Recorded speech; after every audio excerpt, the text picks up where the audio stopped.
Hello, Safari Fred here today. Have you ever worked at a job that you just didn't like at all? You hated it? You didn't want to go to work? Well, just a little bit about how Moses felt. Moses felt he was not prepared. Moses felt the Hebrews wouldn't listen to him because who's he? They don't know who he is. Sounds like he might have had also a little speech impediment. But whatever the case, he did not want to go to serve God because the Pharaoh told him, he said, I'm going to send you there to convince him, to convince that Pharaoh, but I'm going to harden that heart of that Pharaoh so that he will not let my people go. So Moses knows when he goes in, he's going into a failure because he's going to have to perform one miracle after another, and nine of them before he ever gets them finished. Now, he probably would hope that God would be kind of like Jesus in my shirt. Like he says, I never said that. That's what he was hoping that Jesus or that God would be saying to him because he did not want to go. Well, I think he would like to have crawled into a hole and just hidden and said, forget me, God. Well, he's going to going to at least have his brother Aaron with him. Now, sometimes it's called his brother, sometimes it's called his Levitical brother, but anyway, they were going to work in conjunction, one with another.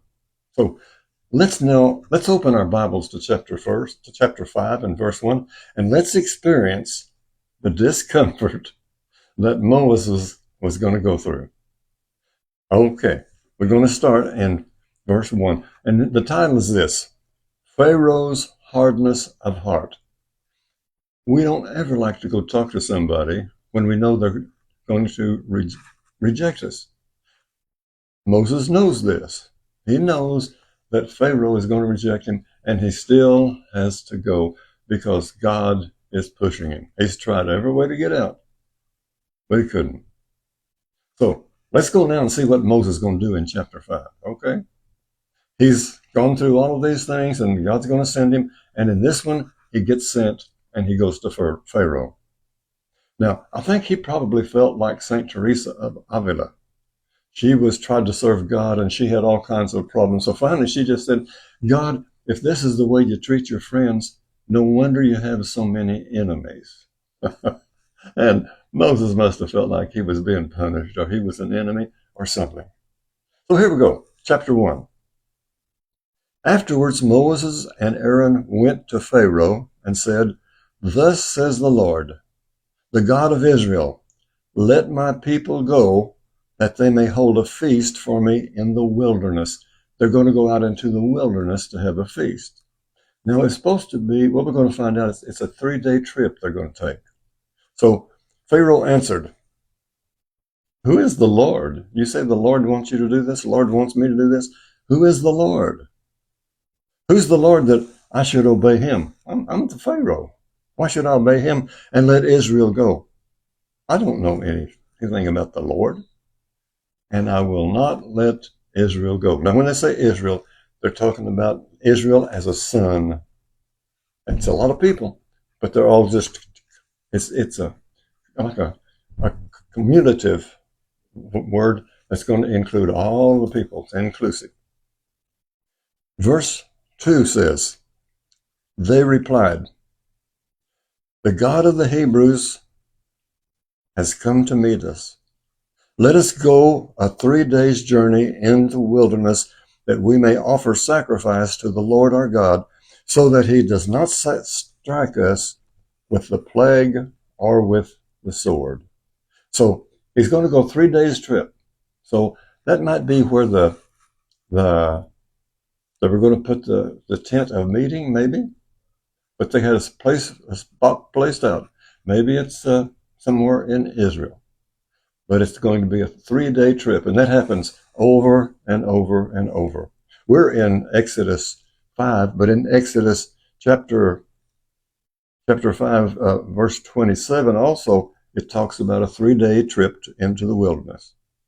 It does the same thing on Exodus in in chapter 17, verse 1, and again in chapter 19, in verse 2.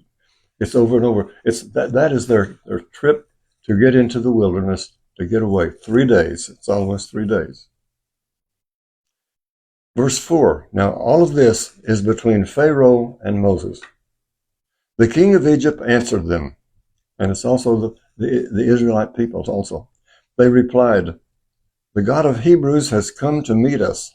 Let us go a 3 days' journey into the wilderness, that we may offer sacrifice to the Lord our God, so that he does not strike us with the plague or the sword. They have to get out of there because they've got to worship their God. And if they don't get to worship their God, they're afraid God's going to punish them. They didn't have a real beautiful view of a Father God. Verse 4 says, the king of Egypt answered them. You know what he's going to say. Why, Moses and Aaron? Why do you make the people neglect their work and off to their labors? It's your fault, Moses and Aaron. Why are you doing this? And the Pharaoh continued, look how they are already more numerous than the people of the land. They're afraid they're being outnumbered. And yet you would give them rest from their labors? That's not going to work. That's going to be between Pharaoh and Moses and the Hebrews. Now, starting with verse 6, it's going to be between Pharaoh and the taskmasters. Now, they got taskmasters and they got overseers. And we're going to see the difference in just a moment. Verse 6 says, that very day Pharaoh gave the taskmasters of the people and their foremen this order. So they got taskmasters and they got foremen. And we're going to find out which is which. Verse 7 says, you shall no longer supply the people with straw for their brick making as before. Let them go and gather their own straw. So he's got a quota set up for them. They have to fill up this quota or they're going to be punished. Now, to make it worse, what they're doing is they're making bricks. Now, when I was in Mexico, I took tours to Mexico for 15 years. When I was in Mexico, I would watch the Mexican people there make bricks. And they would put mud into a little wooden frame, about maybe 18 inches by 18 inches, to make mud adobe bricks. And that's what they're making here. And they would put in also straw, and they would put in donkey dung. And all three were supposed to work together and form something stronger because of the three of them. So this is what they're doing here. They're making bricks, and they're making them with mud and straw. Now, I don't know if they got camel dung in this or not, but in Mexico we did. Back to verse 7. You shall no longer supply the people with their straw. Now they got to go find their own straw. Own straw for their brick making as before. Let them go and gather their own straw. So before they were right now they were giving them the straw, but now they got to go find their own straw and then make the bricks making, and they still got to finish the quota, and they don't have time. And Pharaoh knows that.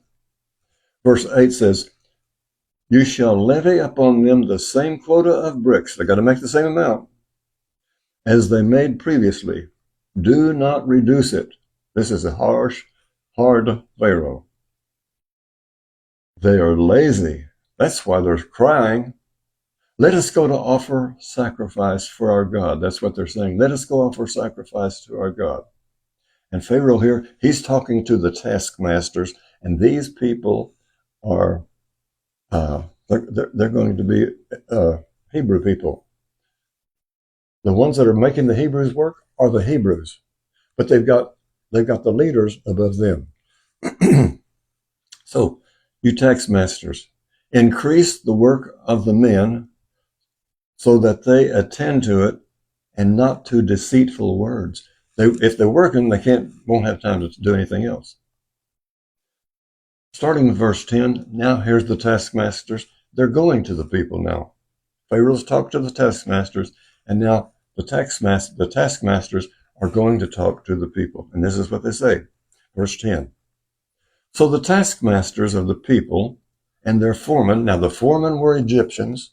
They were over the taskmasters, and the taskmasters were over the people. Now if the people don't produce, the Egyptians are going to be okay, but the taskmasters that are Hebrews, they will be punished. So, you don't want to work for your own people. Don't want to make your own people work when you know you're giving them more work than they can do, because they're going to hate you instead of the others. Verse 10 again says, so the taskmasters of the people and their foremen went out and told the people, thus says Pharaoh, I will not provide you with straw. Go and get your own straw, wherever you can find it, but there will be not the slightest reduction in your work. You've got to continue the work. You've got to continue to produce as much work, even though now we're not giving you a straw. You got to go find it the best you can. And what they're going to find is nothing but stubble, stuff that's left over after the straw has been taken away. Verse 11, go and get your own straw from wherever you can find it, but there will not be the slightest reduction in your work. And verse 12 says, the people then scattered throughout the land of Egypt to gather stubble for straw. That's all they're getting, the stubble, just little pieces.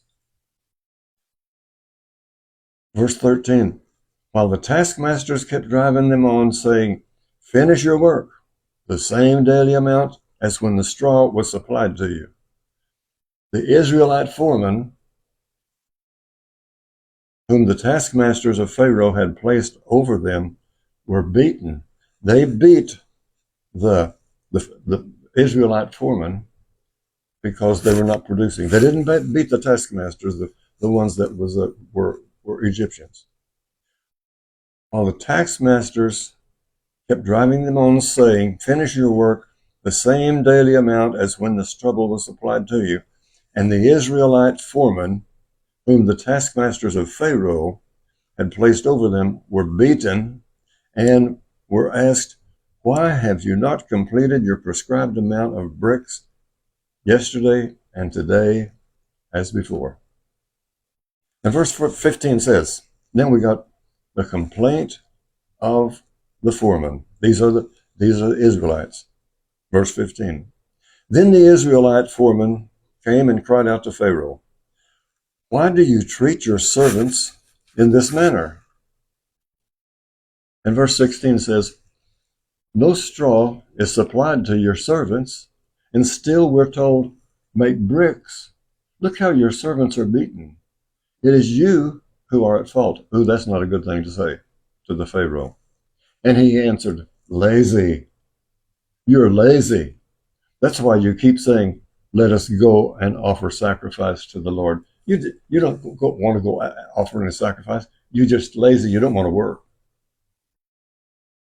Verse 18. Now off to work. No straw will be supplied to you, but you must supply your quota of bricks. The Israelite foreman realized they were in trouble, having been told, do not reduce your daily amount of bricks. And now we're going to have the very end is going to be the foreman, the Israelite foreman are talking to the Israelite people in verses 20, 21. Let's see, and said to them, the Lord will look. Let's go to verse 20. This is the foreman talking to Moses. So when you left Pharaoh, they assailed Moses and Aaron, who were waiting to meet them, and said to them, the Lord look upon you and judge you. You have made us offensive to Pharaoh and his servants, putting a sword into their hands to kill us. Now they are turning on Moses, as you many times. This is something that happens over and over. They're turning against their own prophets, Moses, because what Moses is saying is causing them to suffer. They're the ones that told Pharaoh, and then Pharaoh put the problem on them. There's only 2 more verses, and this is the renewal of God's promise to Moses. Then Moses again had recourse to the Lord, and he said, Lord, Why have you treated this people so badly? And why did you send me? He still doesn't want to be there. Verse 23, from the time I went to Pharaoh to speak in your name, he has treated these people badly, and you have done nothing to rescue your people, and they're after me. That is kind of the way it is. You know, God puts in our hearts things that we know what we need to do, but we hesitate, just like Moses did. I think this is a teaching for us that when God says, this is what you want to do, I will take care of you, and I will see that your work can be done. And finally, Moses is going to have to go through a whole lot of suffering, but he's finally going to get the people out of there. But it's going to be tough. Well, thank you for listening and watching this, and you have a beautiful day, and pray for Moses. He's gone and dead, but he's got a lot to go through in the scriptures in Exodus here before he gets really how God can help him. Peace be with you. Have a wonderful day, and God bless.